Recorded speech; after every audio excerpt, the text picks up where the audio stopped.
Hey y'all, this is Katie and Sarah, and this is our presentation over the article Family Influences on the Development of Creativity in Children.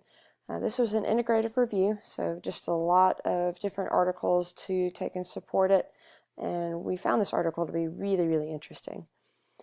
A little bit of historical context. This article was written in 1979, and that happens to be the year that the U.S. Department of Education was established by Congress. Part of the goal of the U.S. Department of Education, and one of its many purposes that's listed on the website, was to encourage the increased involvement of the public, parents, and students in federal education programs.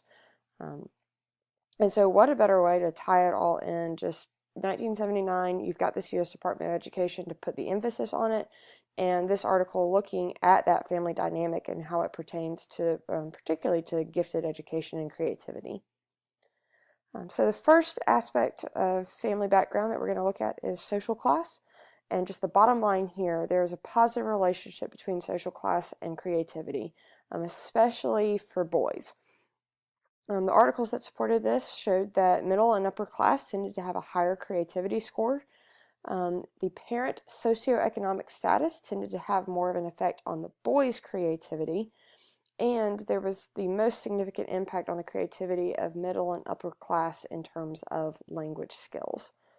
So not sure why the boys had more of an effect on it, but social class does play a role in the creativity of students. Family size, what we found is size doesn't matter as much as class. So the smaller families of 1 to 2 children tended to show higher originality scores. But in an article that compared family size with social class and originality, the social class had the strongest effect on the originality or the creativity scores. So maybe family size has something to do with it, but the research that was found didn't specifically support that. Another characteristic that I hadn't completely thought of was parental age or parental absence. So what we found is there's a relationship between older and absent parents and creativity. So eminence, that term that we've thrown around to describe just those extremely high gifted students, while eminence can be attributed to many other factors, this was a really fun statistic. Parental loss rates were at least 3 times higher than the average college population for eminent students, which I just found crazy. Hollingsworth found that the average age for mothers of exceptionally gifted children was 33.6 years, and their fathers were 28.5 years old.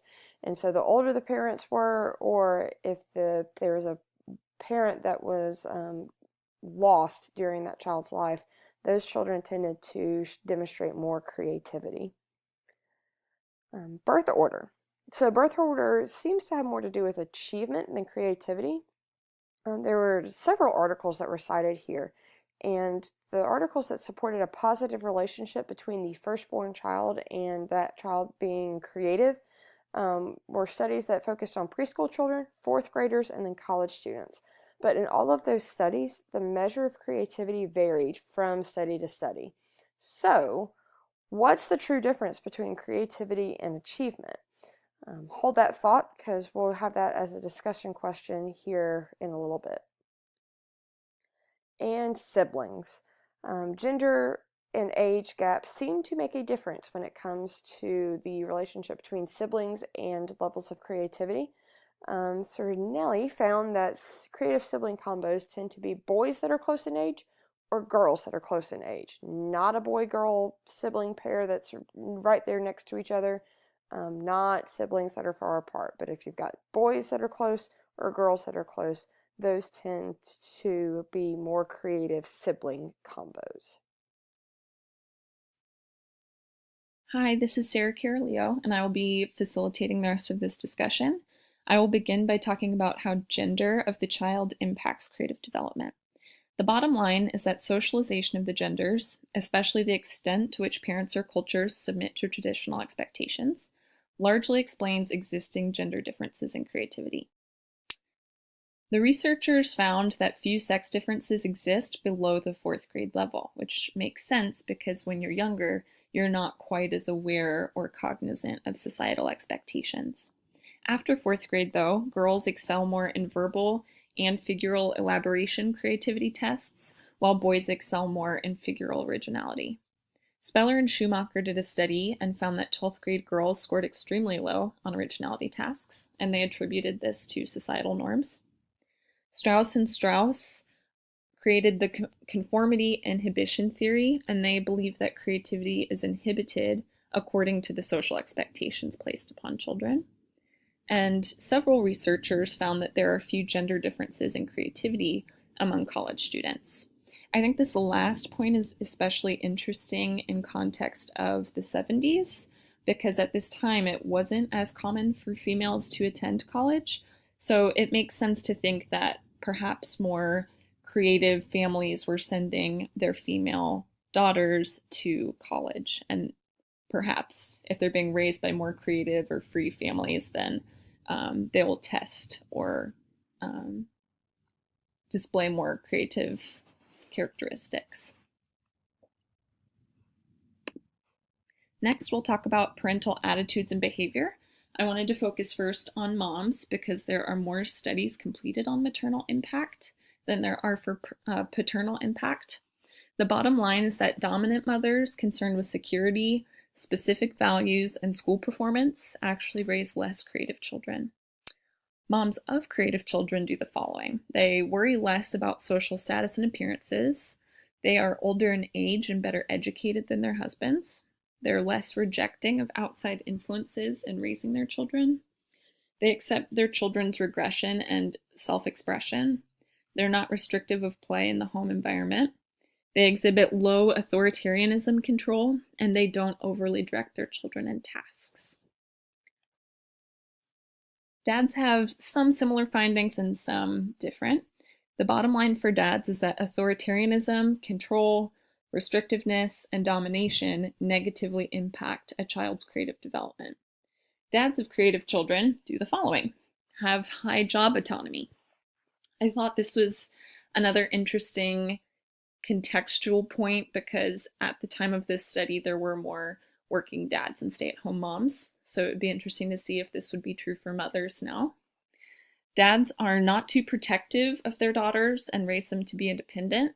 They also exhibit low authoritarianism control.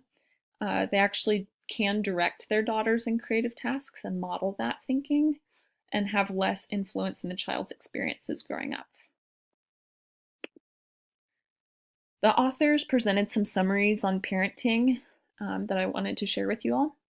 They say that parents of creative children tend to be highly competent intellectually and interpersonally. I was interested to know what their definition of competent is and if they're basing this on just kind of a standard white middle class perspective, or if they are also using things like Torrance's creative positives. So I'd like some more information on that. They also say that creative children's parents center their relationship around respect, providing them autonomy and freedom. And creative children are not overly close with their parents, but their homes are also not overly rejecting and harsh. There needs to be this sweet spot balance of not being so close with your parents that you are dependent and don't think for yourself, but also that it's not so damaging that it can inhibit your creativity. We did some additional research to find how this fits into modern day settings, and we found a few different studies that provided interesting insight. The first one is from Tennant and Berthelsen.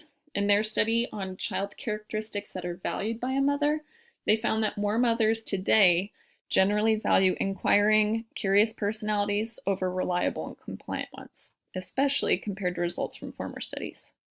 They attribute this to changing times and more modern parenting methods. Parents today are also more likely to be democratic, which supports further creativity.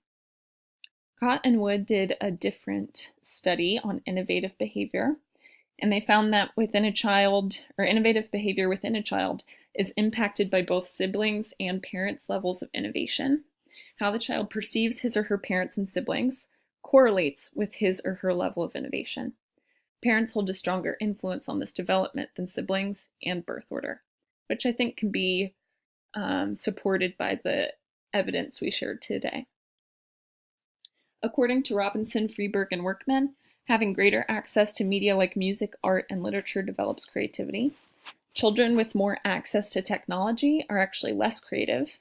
They also found that parental encouragement positively impacts student creativity, and that participating in extracurricular activities inhibits creative development, which has me wondering if busyness, overcommitment, and things that are so often valued in our current culture are impeding creative development within children. Here are our questions for discussion. We have 3 available. If you want to go for all 3, do it. If you just want to zone in on 1 or 2, do it. But we look forward to hearing your thoughts. And here are our references. Thank you for listening.